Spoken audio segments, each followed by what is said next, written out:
छोटी सी गली के आखिरी मोड़ पर एक पुराना सा घर था। ये है बड़ी देवरानी मीना। शाम का वक्त था। छोटी देवरानी सुमन कहती है, एक बात बोलूं दीदी, जिंदगी कभी कभी इतनी आंधी बन जाती है कि सब कुछ उजड़ जाता है, और जो औरत अपने आंसू पोंछ कर उड़ जाती है वही असली मुकाम पाती है। दीदी, आप चिंता मत करिए। ये है घर के ससुर हरिराम। एक वक्त था, कभी इनकी आवाज से घर कांपता था, पर आज कर्जे के बोझ ने उन्हें चकनाचूर कर दिया था। अपने बेटों के सर एक छत बनी रहे, इसलिए उन्होंने कर्जा लिया था। सुमन, थक गई हूँ मैं। रोज सोचती हूँ कि कुछ करूँगी, पर हर सुबह ये सूना चूल्हा। आप चिंता मत करिए दीदी, हम दोनों मिलकर कुछ करने की सोचते हैं। क्यों ना हम दोनों मिलकर पनीर पकोड़े के ठेला लगाए। आपके हाथों में तो गजब का स्वाद है दीदी। अगर हम उससे से कुछ पैसे कमाएंगे तो हमारी मुश्किल थोड़ी कम होगी। ठीक है सुमन, मैं इनसे पूछ के देखती हूँ, और हमें ससुर जी को भी तो पूछना चाहिए। ये है उनका बड़ा बेटा अनिल। आ गए जी आप जल्दी आ गए हो आज। और आपके चेहरे पे इतनी मायूसी क्यों है? क्या हुआ आपको? बताओ ना, क्या हुआ? क्या बताऊँ सुमन, हमने जो घर बनाने के लिए सेठ से पैसे लिए थे, उन पैसों पर सेठ ने 10% ब्याज देने को कहा है। उस वक्त मुझे लगा अगर मैं थोड़ा कर्ज ले लूँ। आप चिंता मत कीजिए, मैंने और सुमन ने भी आपकी मदद करने का सोचा है। हमारी तरफ से जो होगा हम करेंगे। कभी कभी तो लगता है मैं बस एक निकम्मा पति बन गया हूँ। सेठ का कर्ज सिर्फ कागज पे नहीं है, ये कर्ज तो मेरी हर रात की नींद और हर सुबह की शांति चुरा ले गया है। मैं थक गया हूँ सुमन। मैंने और सुमन ने गांव में एक ठेला लगाने का सोचा है, और ठेले में हम पनीर के पकौड़े बनाएंगे। ये बेचकर हमारे घर में कुछ आमदनी होगी और कुछ पैसे हम कमा लेंगे, जिससे आपकी मदद भी हो जाएगी। आप चिंता मत करिए। कभी अनिल का छोटा भाई रमेश आता है, साहूकार के यहाँ मजदूरी करता है। क्या हुआ भैया, आप इतने उदास क्यों बैठे हो? आपकी तबीयत तो ठीक है ना? क्या बताओ रमेश, तुम्हें मेरे काम पर सेठ आया था, तो उन्होंने मुझे कहा है कि अगर मैं पैसे टाइम पर नहीं दिए तो ब्याज बढ़ाकर 10% कर दूंगा। ये सेठ तो हमें लूटने पर ही बैठा है, पर आप चिंता मत करिए, कोई तो रास्ता जरूर निकलेगा। भाभी ने मुझे सुमन देवर जी, मैंने इनको सारी बातें बता दी है, और इनको लगता है कि गांव वाले क्या कहेंगे, लेकिन सही भी तो है।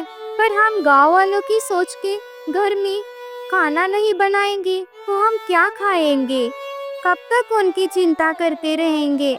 हमारी परेशानी कब खत्म होगी? हाँ हाँ, मुझे भी यही लगता है कि हम जल्द से जल्द घर का कर्जा उतार सके और आपकी मदद करें। क्या बातें हो रही है, मुझे भी जरा बताओ। पिताजी, हम सोच रहे हैं कि गांव में हम एक ठेला लगाएंगे, जिससे हम कुछ पैसा कमा के आपकी मदद कर सकेंगे और घर। तुम ठेला लगाने की बात तो कर रही हो बहू, लेकिन लोग क्या सोचेंगे हमारे बारे में? हमारे घर के लिए तुम दोनों को कितनी तकलीफें उठानी पड़ रही है। पिताजी, ये भी यही कह रहे थे, और मुझे भी पहले यही लगता था, पर हमारे घर में हम भूखे बैठे हैं, ये कोई देखने नहीं आएगा ना। हाँ पिताजी, दीदी बिल्कुल ठीक कह रही है। हम कब तक यूं ही कर्ज के बोझ तले दबे रहेंगे?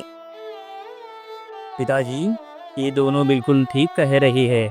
इनके हाथ बटाने से हम घर का कर्जा जल्दी ही चुका पाएंगे और सेठ के पैसे दे देंगे। पिताजी, ये दोनों ठीक कह रहे हैं। मुझे भी यही लगता है। हम दोनों की कमाई से सिर्फ घर ही चला पाएंगे। हम सेठ का ब्याज कब चुका पाएंगे? अब तो उसने 10% ब्याज लगाया है। सुमन, हमें ये तय तो कर लिया है कि हम ठेला लगाएंगे। इसके लिए हमें बहुत कड़ी मेहनत करनी होगी। हमें दिन रात भूलकर हमें सिर्फ अपने काम पर ध्यान देना होगा और हमें अपनी ध्येय तक पहुंचना होगा। ठीक कह रही है दीदी, हमें ऐसा ही करना होगा, तभी हम सफलता प्राप्त कर सकेंगे और हमारे घर का कर्जा उतार सकेंगे। हमें लोगों की बातों की तरफ ध्यान नहीं देना। हमें लोग अच्छे भी कहेंगे और बुरे भी कहेंगे, लेकिन हमें उनकी तरफ ध्यान न देके अपनी काम की ओर ध्यान देना। मीना और सुमन दोनों मिलकर अपने पनीर पकोड़े के लिए जो सामान लगता है उसे लाने के लिए बाजार चले जाते हैं।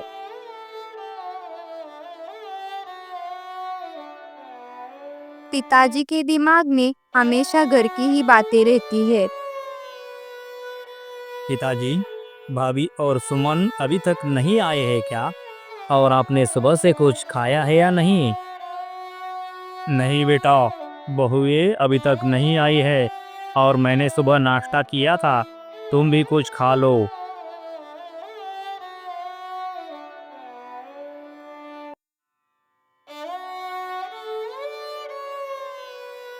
आप आज जल्दी आ गए जी, अभी तो सिर्फ दोपहर के 2 बजे हैं। हाँ सुमन, आज काम पर जल्दी छुट्टी हुई है, इसीलिए मैं जल्दी घर आ गया हूँ। अच्छा जी, चलो मैं आपको खाना परोसती हूँ। हमें भी बहुत जोर की भूख लगी है। हाँ सुमन, हम सब मिलकर खाना खाते हैं। हमें भी बहुत जोर की भूख लगी है। चलो पिताजी, आप भी हमारे साथ खाना खा लीजिए। आपने बहुत जल्दी सुबह उठकर कुछ खाया था। अभी दोपहर के 2 बजे हैं। चलो। ठीक है बहू, पर मुझे थोड़ा ही दाल चावल परोसना। मुझे रोटी नहीं चाहिए। तुम चलो, मैं आता हूँ। सब मिलकर खाना खाने लगते हैं। बहू, हमारे वजह से तुम दोनों को कितनी तकलीफें उठानी पड़ रही है। मैं तो थक गया हूँ ये सोच के कि आखिर करूँ तो क्या करूँ। मुझे कुछ समझ में नहीं आ रहा है। ऐसा मत कहिए पिताजी, ये भी तो हमारा ही घर है ना, इसके लिए कुछ करना हमारी भी जिम्मेदारी है। सुमन ठीक कह रही है पिताजी, इस घर के लिए हमारी भी तो कोई जिम्मेदारी है और वही हम पूरा करेंगे। आप चिंता मत कीजिए पिताजी और ऐसा मत सोचिए।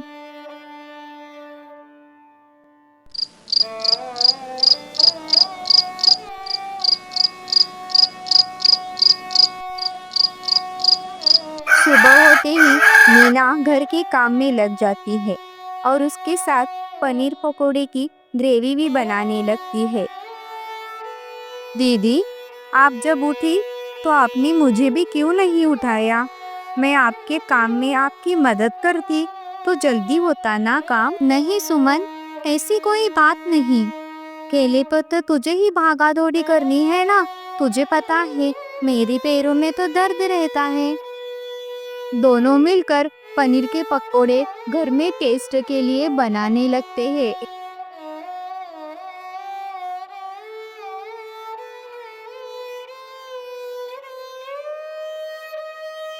तुम दोनों ने तो पनीर के पकोड़े बहुत ही अच्छे बनाए हैं।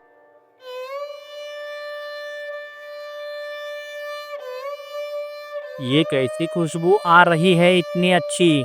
लोग बाहर मुझसे पूछ रहे हैं कि घर में ऐसा क्या बना है, मुझे भी दे दो खाने को। हाँ जी, अच्छा हुआ आप आ गए। हमने घर में टेस्ट के लिए थोड़े पनीर के पकोड़े बनाकर देखे हैं।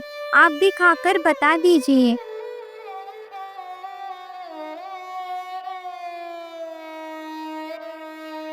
पनीर के पकोड़े तो एकदम जबरदस्त ही बने हैं। इसे खाते ही मुंह में जैसे अलग ही स्वाद आ गया। लोग इन्हें एक बार खाएंगे तो बार बार खाने आएंगे।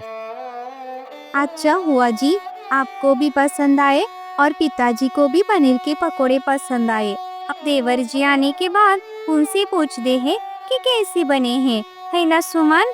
तो हम फिर ज्यादा बनाने के लिए लेते हैं। अरे वाह, घर में आज क्या बना है? इसकी खुशबू तो बहुत आ रही है। मुझे भी खाने को दे दो। इसकी खुशबू बाहर तक आ रही है। हम्म, ये पनीर के पकोड़े तो बहुत ही स्वादिष्ट बने हुए हैं। ऐसा इसमें क्या डाला है? ये इतनी इसकी खुशबू दूर तक आ रही है। मुझे तो ये पनीर के पकोड़े बहुत पसंद आ गए हैं। ऐसे पकोड़े होटल में भी नहीं मिलेंगे। अगली सुबह अनिल ठेला लेके आता है।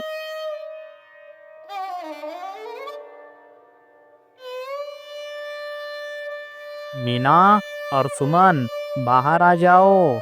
देखो, मैं ठेला लेके आ गया हूँ। तुम देखो, तुमको ठेला अच्छा लगता है या नहीं? भैया, आप ठेला लेके आ गए। ठेला तो बहुत अच्छा है। मैंने भी उनके काम आने वाला कुछ सामान लेके आ गया हूँ। सुमन और भाभी ने ठेला देखा या नहीं? नहीं, अभी तक नहीं देखा उन दोनों ने ठेला।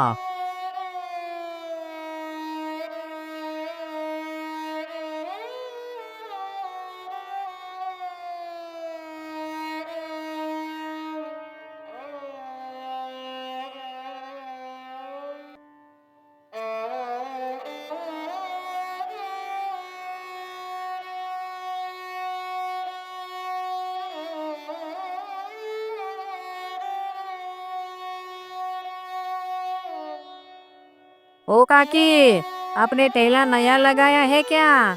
मैं पहली बार देख रहा हूँ। और इसकी खुशबू कितनी दूर तक फैली हुई है। हाँ बेटा, हमने पनीर के पकोड़े का ठेला लगाया है और आज ही इसका पहला दिन है। तो काकी, मुझे भी एक प्लेट दे दो पनीर के पकोड़े। बेटा, अगर तुम्हें चटनी और पकोड़े चाहिए तो बता देना हमें, हम ला देंगे।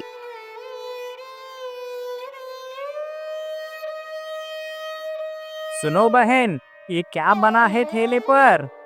भैया, हमने पनीर के पकोड़े बनाए हैं, बहुत ही स्वादिष्ट है, खाकर देखिए आप। तो ठीक है बहन, मुझे भी एक प्लेट दे दो।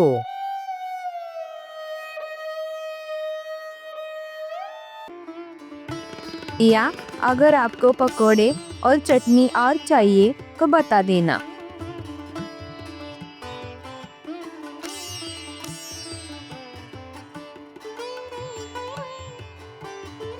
अरे वाह, क्या पनीर के पकोड़े बनाए हैं।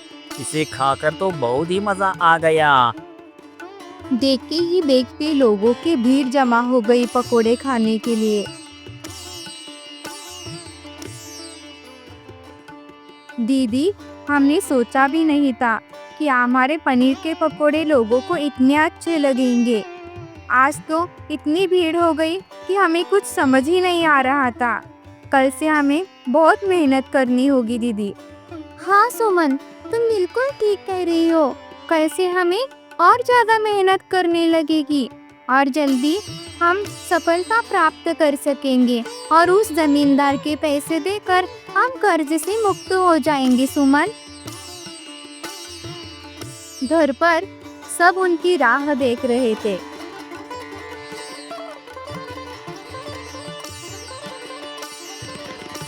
आ गए तुम दोनों, बहुत थकी सी लग रही हो। आओ, बैठो जरा। और कैसा रहा तुम्हारा आज का दिन? लोगों को पनीर के पकोड़े पसंद आए कि नहीं? आज का दिन तो हमारा बहुत ही अच्छा रहा। हमने सोचा भी नहीं था कि हमारे पनीर के पकोड़े इतनी जल्दी बिक जाएंगे। आज तो इतनी भीड़ जम गई थी लोगों की कि हमें तो कुछ समझ ही नहीं आ रहा था। भाभी, ये तो बहुत ही अच्छी बात है। पहले ही दिन लोगों की इतनी भीड़ खाने के लिए, हमने तो सोचा भी नहीं था। आपने तो बहुत ही अच्छी खबर दे दी है। लोगों को पनीर के पकोड़े तो पसंद आए और ये सब आपके आशीर्वाद से ही हुआ है। हमारा तो विश्वास और आशीर्वाद हमेशा ही तुम्हारे साथ है। तुम दोनों ने जो कर दिखाया है वह एक बेटा भी नहीं कर पाएगा। तुम दोनों ऐसे ही हमेशा बहन की तरह रहना और देखना तुम्हारी इस मेहनत का फल भगवान हमें जल्द ही दे देगा।